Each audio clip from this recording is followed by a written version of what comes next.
আসসালামু আলাইকুম। আজকে ঈদের দ্বিতীয় দিন। আমাদের বন্ধু এবং খুব পরিচিত মুখ, ছোটবেলা থেকে আমরা একসাথে বড় হয়েছি, একসাথে পড়ালেখা করেছি।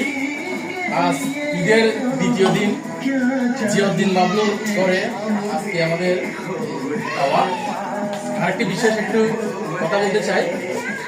এই যে জিয়াউদ্দিন বাবলু, উনি মাস্টার্স পাস করেছেন। মাস্টার্স করার পর ওনার যে ভাই আসে ওনার পাশে এই খুশিতে উনি 1 মণ মিষ্টি বিতরণ করেছেন। এবং 1 মণ মিষ্টি বিতরণ করার কারণ হচ্ছে ওনাদের পরিবারের মধ্যে এই প্রথম মাস্টার্স পাস করা একজন ব্যক্তি, উনি হচ্ছে জিয়াউদ্দিন বাবলু। এবং ওনার পরিবার বলেন, ওনার ভাই ব্রাত বলেন, ওনার ভাই বোন বলেন, সবাই খুশি।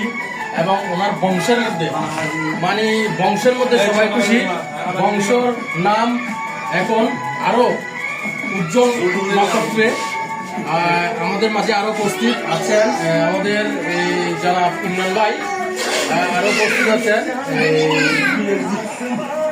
রাহাত ভাই, আরো উপস্থিত আছেন এরশাদ ভাই, আরো উপস্থিত আছেন ওনার বড় ভাই যিনি মিষ্টি বিতরণ করেছেন ইসমাইল ভাই। এবং আজকের এই খুশির দিনে আমরা সবাই একসাথে হতে পেরে অনেক আনন্দ উপভোগ করতেছি।